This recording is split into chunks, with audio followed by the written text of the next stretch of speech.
Oke, Assalamualaikum warahmatullahi wabarakatuh.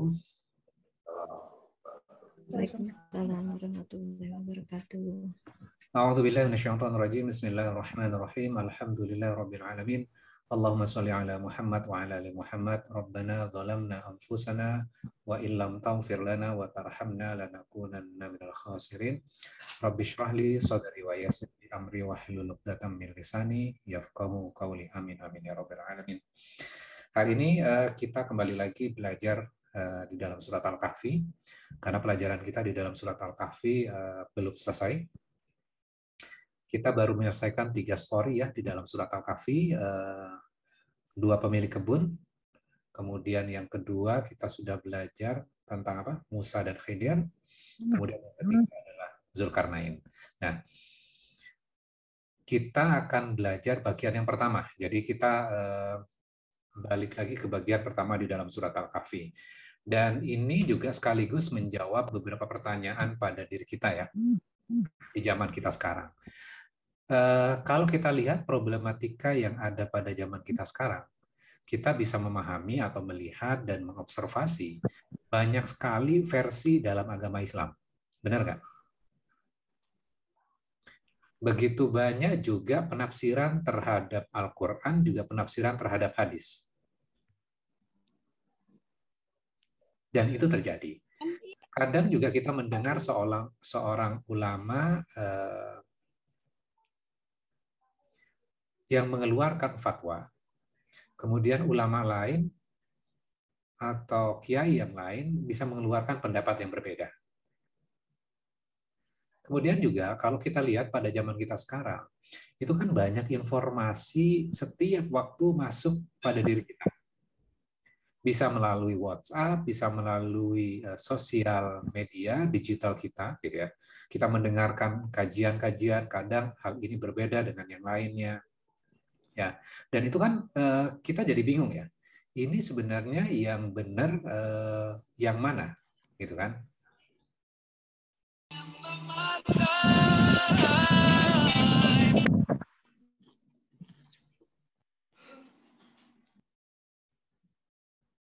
Oke.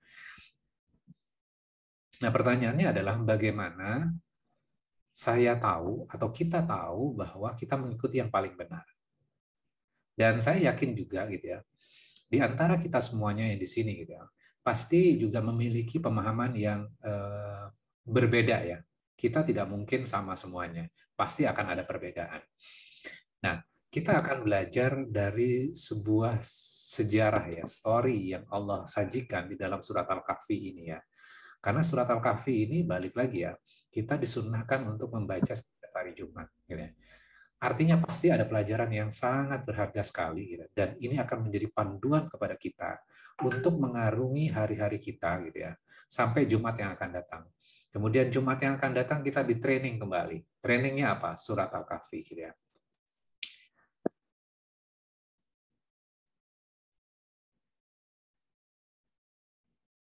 Oke, sekarang kita akan lihat di ayat ke-9 ya, di dalam surat Al-Kahfi. Ada yang bisa bantu baca? Didi? Boleh langsung terjemahannya juga, silakan. Bismillahirrahmanirrahim. Apakah engkau mengira bahwa orang yang mendiami gua dan yang mempunyai ar-Rakim itu termasuk tanda-tanda kebesaran kami yang menakjubkan? Oke. Bapak Ibu sekalian sudah paham kaitannya dengan asbabun nusul surat Al-Kahfi?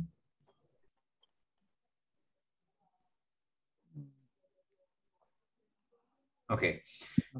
Jadi asbabun nusulnya gini. Sebelum masuk kita kepada ashabul kahfinya ya.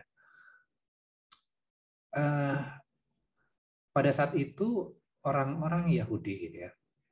Itu adalah orang-orang yang memiliki sebuah pengetahuan ya terhadap Alkitab dan terhadap prediksi Nabi dan Rasul yang terakhir.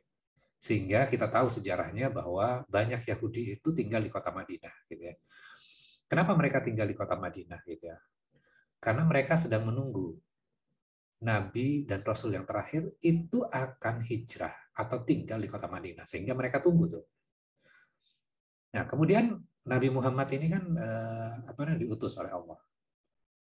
Nah, untuk membuktikan Nabi Muhammad ini benar, ya, seorang nabi, atau hanya sekedar seorang tukang bohong, maka pemuka-pemuka Yahudi itu menyuruh orang Quraisy menanyakan kepada Rasulullah tentang Ashabul Kahfi, ya, tentang Zulkarnain, tentang Ruh. Jadi 3 pokok ini yang akan ditanyakan kepada Rasulullah, gitu ya. Maka 3 pertanyaan pokok ini disampaikan kepada Nabi Muhammad. Kemudian Rasulullah berjanji akan menjawab esok harinya. Jadi akan dijawab besok. Karena berharap malam itu akan datang Jibril membawa wahyu. Kemudian beliau, Rasulullah, lupa mengucapkan insya Allah. Jadi setelah 15 hari berlalu, ya, jadi kan janjinya kan besok. Tapi setelah 15 hari berlalu, Jibril itu tidak turun. Baru hari ke-15, Jibril itu datang membawa wahyu tentang surat Al-Kahfi. Nah, itu akan menjawab pertanyaan-pertanyaan yang kaitannya dengan pertanyaan 3 pokok yang tadi, ya. Nah, sekarang kita lihat, ya, di ayat ke-9 tadi, ya. Siapa sebenarnya pemuda Ashabul Kahfi ini? Sebenarnya ini adalah sebuah kisah. Poinnya adalah bagaimana Allah menolong anak-anak muda. Ashabul Kahfi ini kan sekumpulan anak muda, ya. Sekumpulan anak muda, tidak diceritakan mereka ilmunya levelnya di mana, apakah mereka levelnya kiai, syekh atau apa, tidak diceritakan sama sekali, gitu ya. Dia hanya diceritakan tentang pemuda-pemuda saja. Dan kalau kita lihat sejarahnya, mereka itu hidup di era setelah Nabi Isa dan sebelum Nabi Muhammad diutus. Artinya apa? Bahwa tidak ada nabi dan rasul pada zaman mereka. Ya. Dan pada saat itu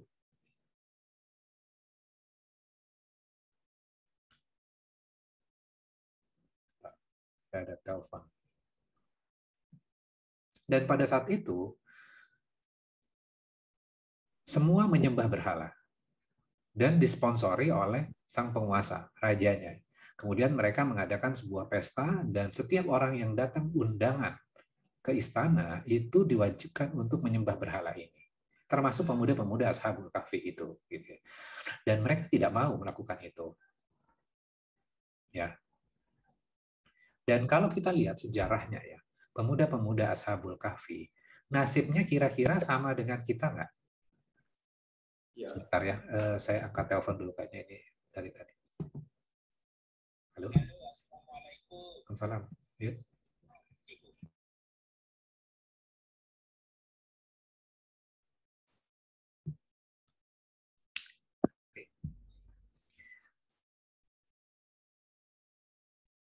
Sampai mana tadi, ya? Itu pemuda Ashabul Kahfi sama dengan kasus kita di zaman sekarang. Oke. Nah, nasibnya sama dengan kita, di mana pada zaman itu tidak ada nabi dan rasul yang bersama mereka. Kita juga sama nggak? Rasulullah bersama kita nggak? Tidak. Oke.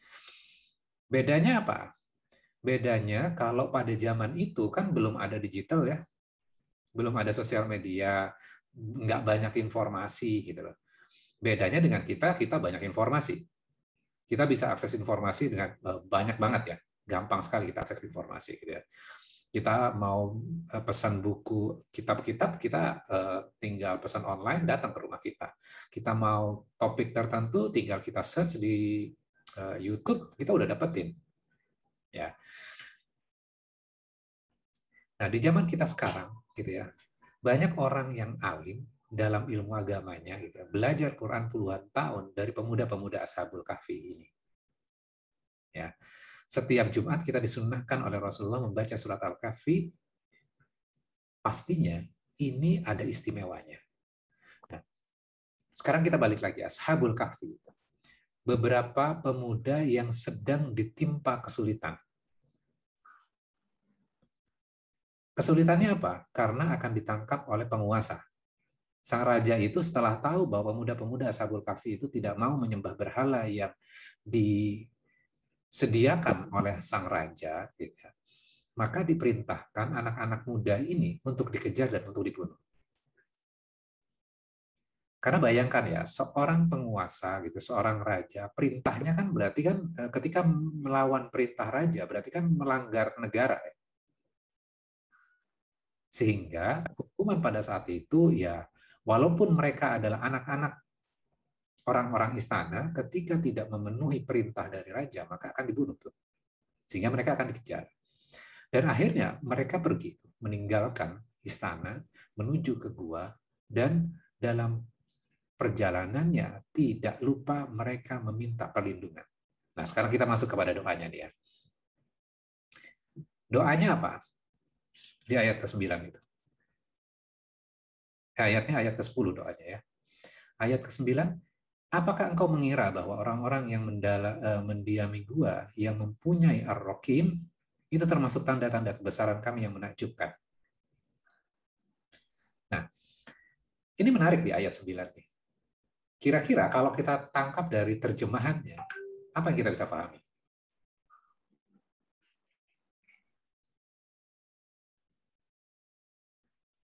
Kira-kira apa? Silakan.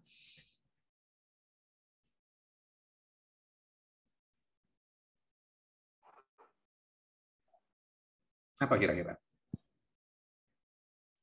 Apakah engkau mengira bahwa orang-orang yang mendiami gua, yang mempunyai ar-Rakim, itu termasuk tanda-tanda kebesaran kami yang menakjubkan?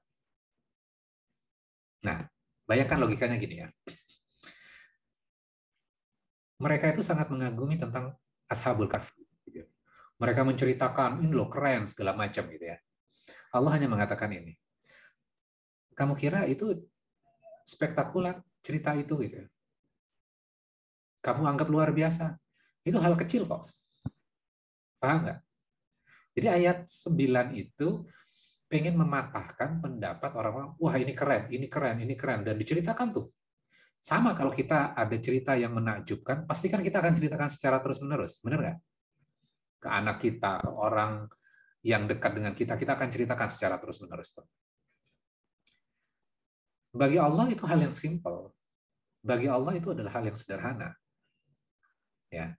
Nah, mereka ketika memiliki sejarah seperti itu, maka bisa jadi kan penekanannya bisa berbeda-beda ya. Yang dianggap penting mana. Jadi kalau misalnya kita hanya belajar sejarah gitu ya, yang membedakan ketika belajar sejarah melalui Al-Quran, ya, maka Allah akan memberikan sebuah penekanan. Ini loh yang penting. Tapi kalau kita hanya belajar sejarah saja, gitu ya, misalnya kita belajar sirah, gitu ya, maka kita bisa beranggapan bahwa setiap elemennya jadi penting. Benar nggak? Nah, di dalam Al-Quran itu kita belajar sirah, tapi akan ditekankan, ini loh yang penting. Ini loh yang harus kita pelajari. Gitu loh. Nah, sekarang kita lihat, apa yang kita bisa pelajari? Di ayat ke-10 itu. Apa di ayat ke-10 itu? Idh awal fityatu ilal kahfi faqalu rabbana atina min ladunka rahmatan wa hayyi' lana min amrina rasyada. Ingatlah ketika pemuda-pemuda itu berlindung ke dalam gua, lalu mereka berdoa. Doanya apa? Ya Tuhan kami, berikan rahmat kepada kami dari sisimu dan sempurnakan petunjuk yang lurus bagi kami dalam urusan kami. Itu loh yang dilakukan oleh pemuda-pemuda Ashabul Kahfi itu. Ini loh poin yang harus diingat. Jadi ketika mereka dalam kondisi kritis ya, krusial, karena kalau ditangkap pasti akan mereka dibunuh kan. Nah, siapa yang bisa melindungi? Akan minta tolong kepada siapa? Ketika kondisi bingung seperti itu gitu ya. Apa yang harus dilakukan? Yang mereka lakukan apa? Minta pertolongan kepada Rabb-nya. Minta rahmat, kemudian setelah minta rahmat, minta apa? Rosyada.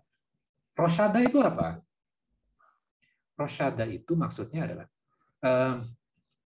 kita sudah mendapatkan petunjuk, kita sudah paham nih, kita sudah mendapatkan petunjuk gitu ya. Namun kita meminta untuk ditunjukkan jalan lagi. Paham nggak? Itu adalah makna dari rosyada.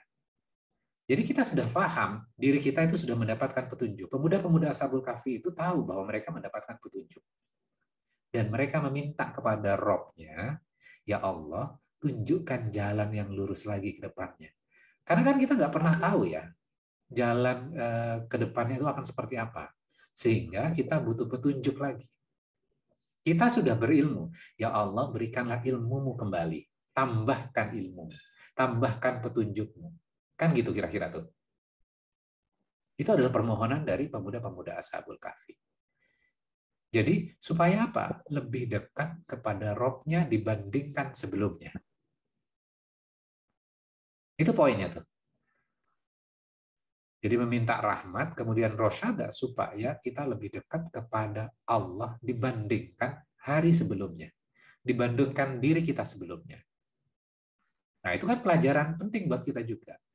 Jangan bandingkan diri kita dengan orang lain. Bandingkan diri kita dengan diri kita kemarin. Apakah kita sudah lebih baik? Belum. Kadang-kadang kan gini, kita bandingkan dengan orang lain, hafalannya, bacaannya, gitu ya, pemahamannya, dibandingkan dengan orang lain. Gitu ya. Orang lain sudah mengerti tafsir, cara pakaiannya juga udah luar biasa. Gitu. Nah, kadang-kadang kan itu membuat diri kita juga nggak confident, nggak pede, merasa ya kita belum apa-apa kan. Ya. Sukses itu adalah bandingkan kebaikan diri kita dengan diri kita sebelumnya.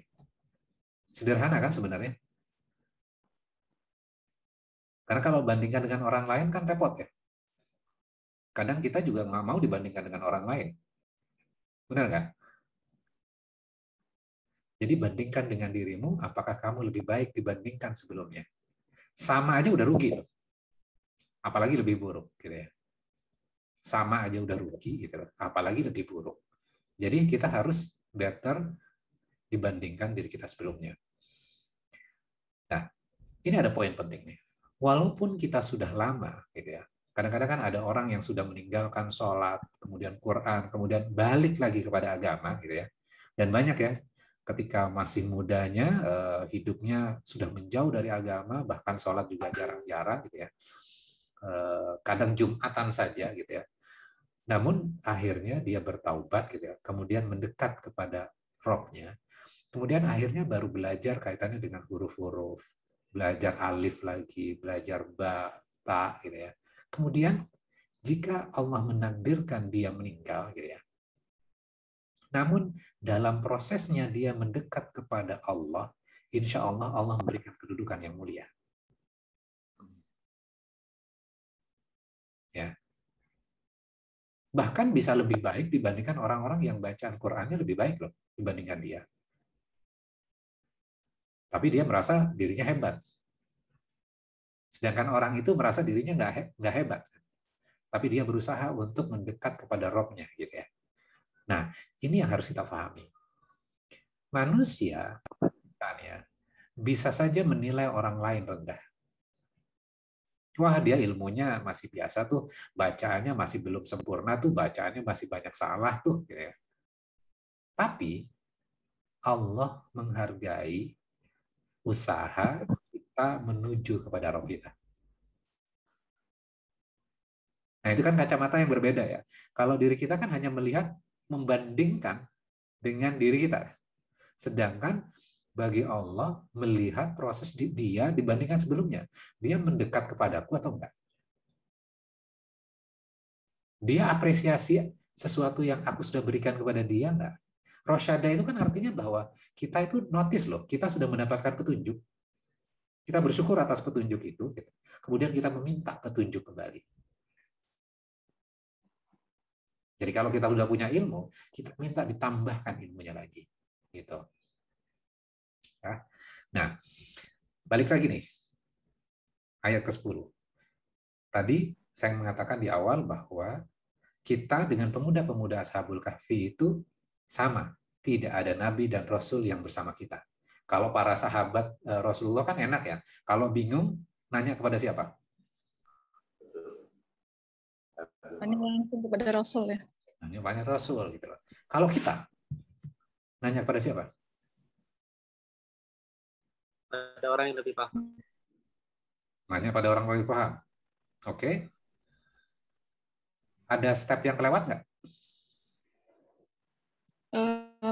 Lihat ke Al-Quran dulu ya, Ustaz.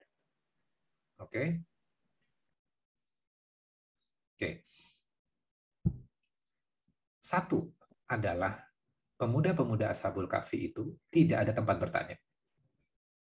Karena orang yang memahami pada saat itu susah untuk dicarinya. Kalau kita kan banyak informasi, ya. Tidak ada nabi dan rasul bersama kita juga gitu ya. Rasulullah tidak bersama kita. Dan pemuda-pemuda Ashabul Kahfi itu tidak ada nabi dan rasul yang bersama mereka juga gitu ya.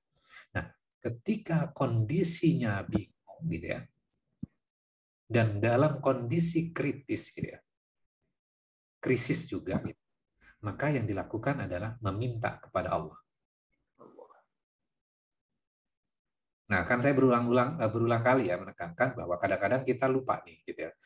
Oh, nanya sama orang yang ustadz kita misalnya. Orang yang berilmu, tapi lupa satu hal. Meminta pertama kali itu kepada siapa dulu? Allah. Pada Allah ya.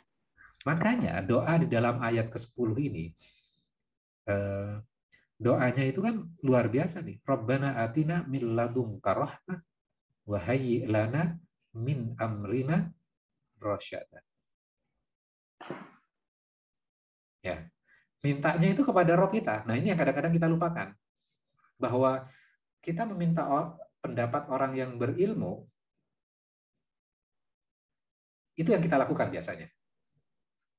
Tapi ada satu step yang sebenarnya kita miss tuh. Meminta kepada Allah dulu. Karena kalau misalnya kita nanya sama ustadz gitu ya, kira-kira kalau kita nanya sama ustadz lain bisa berbeda nggak pendapatnya? Bisa. Iya, bisa. Terus nanya sama ustadz yang lain untuk mengkonfirmasi. Ternyata pendapatnya beda lagi. Kira-kira mana yang kita akan ikuti? Bingung. Nah, ketika kondisi bingung seperti itu, gitu, maka balik lagi, minta dulu sama Robmu. Loh, tapi jawabannya belum selesai nih. Ya minta dulu sama Rob. Bukankah agama ini adalah miliknya Allah? Masa Allah kalau kita minta nggak akan dikasih tahu kan? Sederhana gitu aja gitu. Nah, ini sebenarnya pokok apa sebenarnya? Pokok ketauhidan.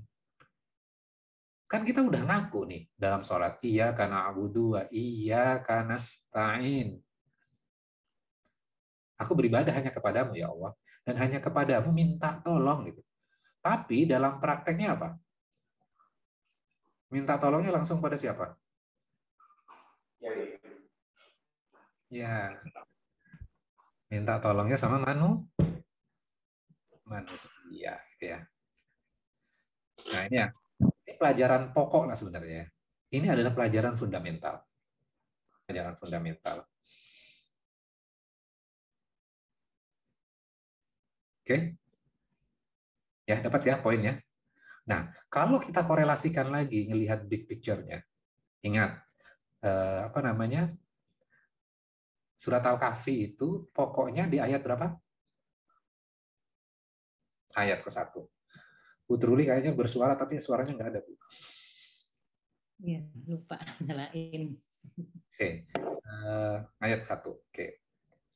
Ayat ke-1 isinya apa? Alhamdulillah, memuji kepada Allah, gitu ya, bersyukur kepada Allah, gitu ya. Nah, itu kalau kita korelasikan gitu loh. Cara memujinya seperti apa gitu. Apakah hanya cukup dengan alhamdulillah? Meminta tolong kepada Allah itu adalah bentuk pujian kita.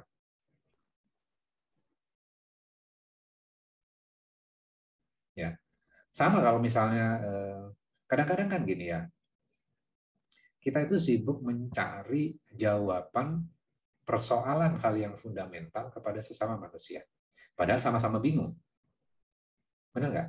Sama-sama bingung. Nah, kenapa kita nggak mencari source sumber yang terpercaya? dia minta sama Allah kan. Nah, kadang-kadang kan langsung minta tolong, dok, gitu kan. Minta tolong, dok, gitu ya. Ustadz, minta tolong. Lupa pada bagian yang utama. Minta tolong itu sama Allah dulu. Nah, kesannya kan ini klise ya. Kesannya ini klise gitu loh. Tapi ini adalah sebuah fundamental yang sangat kuat untuk kita lakukan gitu ya. Nah, kadang-kadang fondasi agama kita itu kita lupakan. Minta tolong kepada Allah ini. Oke, kita lanjutkan tuh ya. Kita akan berhenti sampai ayat 14 ya. Oke, kemudian ayat ke-11. Kemudian Allah menceritakan, maka kami tutup telinga mereka dalam gua. Ingat ya, di sini Allah menekankan kami yang menutup telinga mereka tuh selama beberapa tahun. Kemudian kami bangunkan mereka agar kami mengetahui manakah di antara kelompok itu yang lebih tepat dalam menghitung berapa lamanya mereka tinggal dalam gua itu. 13. Kami ceritakan kepadamu Muhammad kisah mereka dengan sebenarnya. Sesungguhnya mereka adalah pemuda-pemuda yang beriman kepada Tuhan mereka. Dan kami tambahkan petunjuk. Nah, yang mereka minta tadi apa? Rosyada. Mereka sudah tahu diri mereka mendapat petunjuk, kemudian Allah mengatakan apa? Kami tambahkan petunjuk kepada mereka. Jadi petunjuk itu nggak statis loh. Petunjuk itu dinamis ya. Makin kita nambah ilmu, bisa jadi paradigma kita terhadap kehidupan kita yang sebelumnya, apa yang kita lakukan bisa berubah loh. Pernah nggak kita menyadari sebelum kita punya ilmu, kita yakin itu benar yang saya lakukan. Tapi setelah kita dapat ilmu, aduh salah ya kemarin. Jadi kan akhirnya kita mengkoreksi ya. Nah itulah pentingnya petunjuk. Kemudian ayat 14. Warobatna, dan kami meneguhkan ala qulubihim atas hati-hati mereka. Il qamu, ketika mereka berdiri, faqalu rabbuna rabbus samawati wal ard. Ketika mereka berdiri, maka mereka berkata, Tuhan kami adalah Tuhan langit dan bumi. Ya, itulah mereka katakan. Lan nad'uwa min dunihi ilahan laqad qulna idzam syatata. Dan kami tidak menyeru selain Dia. Sesungguhnya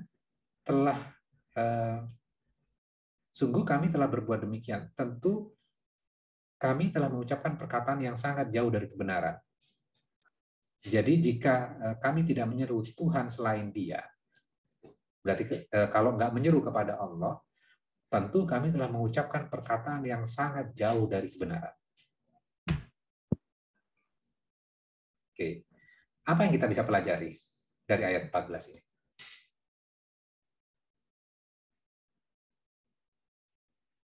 Di ayat ini keterangannya apa? Siapa pemuda-pemuda Ashabul Kahfi itu? Ya sekumpulan pemuda saja. Ilmunya, apakah ilmunya sangat tinggi sekali? Mereka memiliki ilmu yang sangat dahsyat, luar biasa. Berapa kitab yang mereka baca diceritakan? Tidak diceritakan. Tidak. Tidak diceritakan. Oke. Sekarang ulama-ulama besar yang pakai sorban yang besar, kemudian jenggotnya putih, diminta belajar ke pemuda-pemuda Ashabul Kahfi ini setiap hari Jumat. Benar nggak?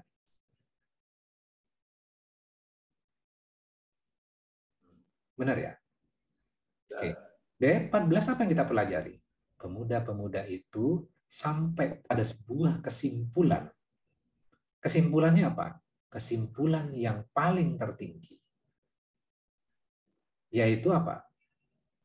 Mengetahui bahwa sebuah kalimat yang sangat luar biasa. Tuhan kami adalah Tuhan langit dan bumi. Itu loh pemahamannya. Itu adalah kesimpulan yang tertinggi. Dan itu menjadi fundamental dalam agama Islam.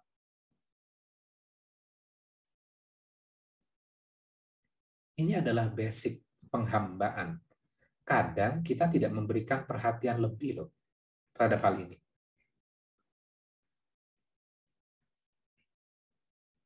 Kadang kita fokusnya apa? Ketika belajar agama Islam.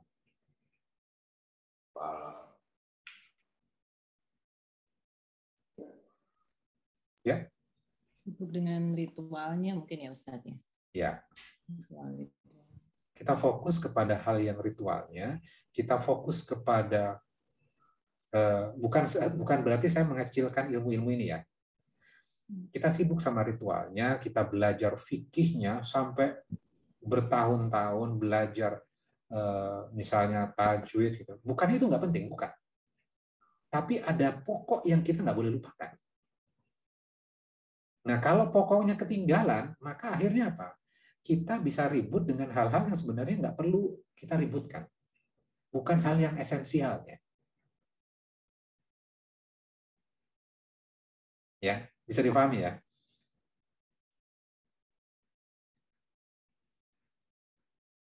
Ini ayat 14 ini memberikan sebuah pemahaman, ini loh yang paling basic.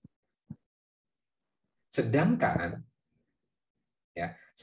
hal yang lain-lain itu gitu ya. Sedangkan hal yang lain-lain itu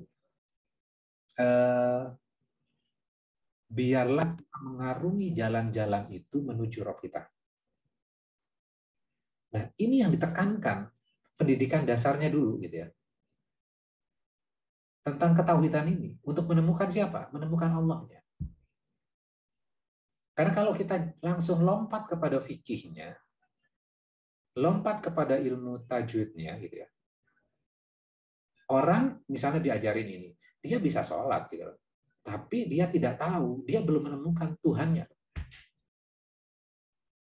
Nah, ini sekarang yang menjadi problematika. Ketika anak-anak muda itu tidak menemukan Tuhannya, gitu ya, maka mereka hanya mengejar melakukan ritualnya, tapi hatinya udah nggak menyembah Tuhan. Dan kita bisa banyak jumpai loh. Kalau cari aja di internet gitu ya, diskusi-diskusi anak muda, larinya ke agnostik, larinya ke ateis. Loh, mereka belum menemukan Tuhannya kok. Mereka belum menemukan keyakinan bahwa ya saya diciptakan oleh Tuhan saya. Siapa Tuhan saya? Nah, mereka belum menemukan itu.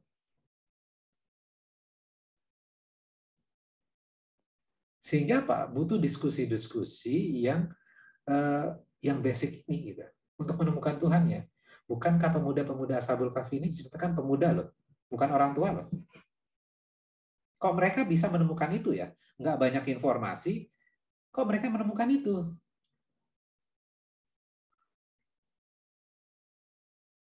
Nah, ini prosesnya dulu. Ketika menemukan Tuhannya, maka step berikutnya dia akan belajar yang lainnya. Dia akan butuh ilmu yang lainnya. Dia butuh fikihnya, dia butuh tajwidnya.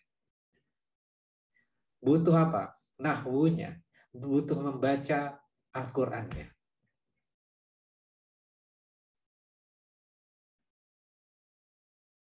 Ya. Kalau Allahnya ketinggalan, ya, kalau Allahnya ketinggalan, maka amalan-amalan yang lain kan bisa sia-sia. Benar nggak? Kalau misalnya sedekah, Allahnya ketinggalan, sia-sia nggak? Kalau Allahnya ketinggalan, kita ngajar orang lain, sia-sia nggak? Nah, ini ketauhidan yang kita bawa gitu ya, dalam kehidupan kita. Ini kan pemuda-pemuda Ashabul Kahfi loh. Mereka sampai menemukan sebuah keyakinan yang kokoh di mana pada saat itu sebagian besar penduduknya, termasuk raja-rajanya, termasuk pegawai istananya gitu loh. ASN-nya lah ini ya. ASN-nya itu menyembah berhala gitu. Tapi pemuda Ashabul Kahfi ini enggak. Saya nggak yakin tuh dengan yang mereka lakukan. Kebenaran itu menurut saya adalah menyembah Rob saya, dan ini adalah petunjuk yang luar biasa. Saya minta diberikan petunjuk.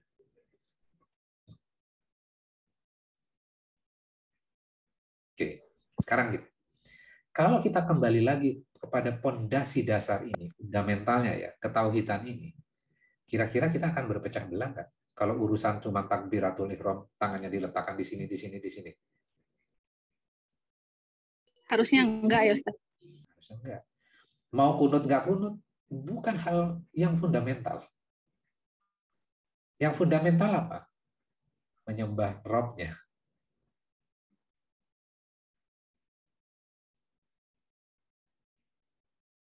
Jadi kita itu jangan kehilangan fokus. Dan pemuda-pemuda Ashabul Kahfi itu sangat very confident ya. Mereka itu brave banget, mereka itu berani banget gitu ya. Bayangkan loh, menolak perintah raja untuk menyembah berhala. Nah, wong kita aja kalau misalnya di kantor aja menentang atasan kan mikir-mikir kan. Bayangkan secara sisi emosionalnya pada saat itu, mereka itu sangat berani. Untuk apa? Membela tauhidnya. Berarti kan ketika berani, berarti mereka yakin atas keyakinannya kan. Nah, kita sudah sampai tahapan level itu atau enggak?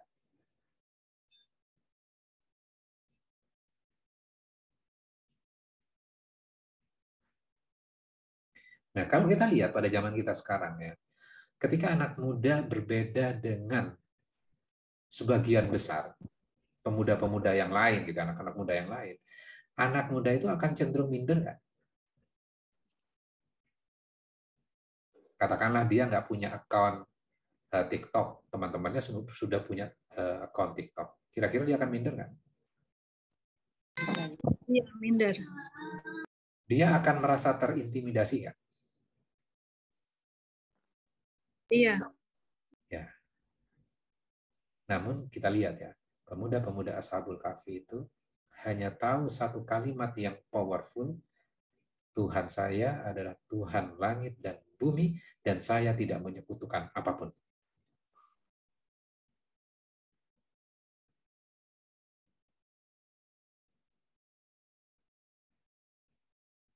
Luar biasa keyakinannya. Nah, pertanyaan sekarang buat kita. Kalau di zaman kita sekarang nih, diri kita sekarang, ngenteng Al-Quran saja, ada perasaan malu nggak? Kalau misalnya jalan, misalnya. Ada perasaan malu nggak?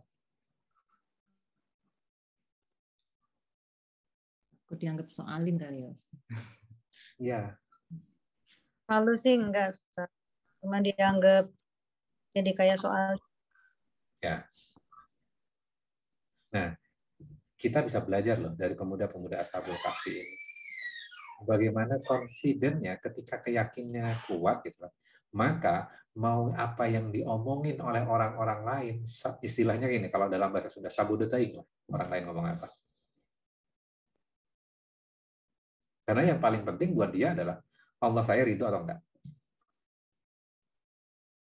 Maka kami kuatkan mereka ketika mereka berdiri di hadapan sang raja itu kan. Ya. Kami teguhkan hati mereka di ayat 14 tuh. Kami teguhkan hati mereka ketika mereka berdiri. Lalu mereka berkata, Tuhan kami, Tuhan langit dan bumi, dan kami tidak menyeru Tuhan selain itu. Itulah yang dikatakan. Super pede ya. Nah, rasa percaya diri itu muncul kalau apa? Kita paham apa yang kita lakukan. Kita yakin terhadap apa yang kita lakukan. Ya. Saya kemarin dibuat kagum sama teman saya ya.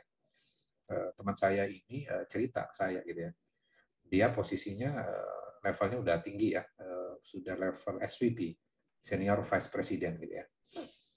Terus ditawari sebuah posisi direktur. Terus ya kaitannya dengan uang lah ya, perusahaan yang mengelola keuangan gitu. Terus dia bilang gini, dalam Islam bunga itu haram. Kalau kaitannya dengan itu, saya nggak akan ambil posisi itu. Butuh keberanian nggak untuk mengatakan itu?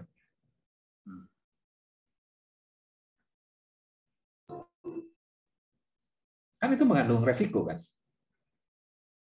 Tapi ketika keyakinan Robnya kuat, maka tidak ada rasa ketakutan pada dirinya. Nah, ini kan yang harus kita tanamkan ya, hal yang fundamental ini gitu ya.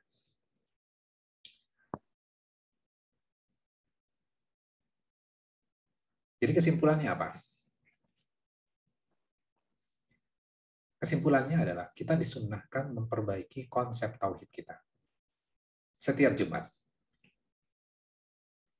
melalui surat Al-Kahfi ini. Makanya kok kalau kita mikir ya, kenapa kok Rasulullah itu istilahnya nyuruh kita gitu, baca surat Al-Kahfi. Loh, ya Rasul, saya udah belajar banyak nih. Udah deh, belajar Al-Kahfi lagi. Kan gitu kira-kira kan? Ternyata gitu ya, kita disunnahkan memperbaiki konsep tauhid kita. Kadang dalam sholat, Allahnya bisa ketinggalan nggak? Bisa. Bisa. Dalam sedekah, Allahnya bisa ketinggalan nggak? Iya, bisa. Ustaz. Dalam mengasuh anak, Allahnya bisa ketinggalan nggak? Dalam suami istri, Allahnya bisa ketinggalan nggak? Bisa. Tidak peduli kita mendapatkan banyak informasi atau sedikit informasi. Hilang. Ulangi. Oke, saya ulang lagi ya. Tidak peduli kita mendapatkan banyak informasi atau sedikit informasi, yang menentukan kita benar itu siapa? Allah. Maka kita minta petunjuk kepada Allah, kita bergantungnya sama Allah. Maka mintalah petunjuk seperti dilakukan oleh pemuda-pemuda Ashabul Kahfi. Ketika kita sudah meminta kepada Allah dan berharap hanya kepada Allah, maka kita tidak perlu ragu seperti yang dilakukan oleh pemuda-pemuda Ashabul Kahfi itu. Tidak ada keraguan. Petunjuk Allah itu sesungguhnya tidak sulit. Karena Allah membuka petunjuknya kepada siapapun yang meminta kan. Problemnya adalah kadang-kadang kita malas untuk mintanya. Kadang kita gengsi loh minta. Nah ini yang kadang kita lupakan. Ini adalah kesimpulan dari berapa ayat? 1, 2, 3, 4, 5, 6 ayat. Karena kadang-kadang ini ketika kita belajar Al-Quran, gitu ya, kita fokus kepada sesuatu yang tidak ada dalam Al-Qurannya. Ya. Padahal Allah menekankan yang penting itu yang kira-kira ada di dalam Al-Qur'annya atau di luar Al-Qur'annya. Di dalamnya. Yang menjadi sebuah tragedi bahwa kita mempelajari yang di luar Al-Qur'annya dan meninggalkan apa yang ada dalam Al-Qur'annya. Orang sibuk belajar tentang apa? Mencari Khidir supaya belajar ilmu laduni, tapi meninggalkan pokok pelajaran yang ada dalam Al-Qur'annya. Sibuk mencari jumlah pemuda Ashabul Kahfi itu jumlahnya berapa, plus anjingnya itu berapa, gitu, totalnya jadi berapa. Kita cari sumber informasinya gitu. Di luar Al-Qur'an gitu. Berapa sih sebenarnya jumlahnya?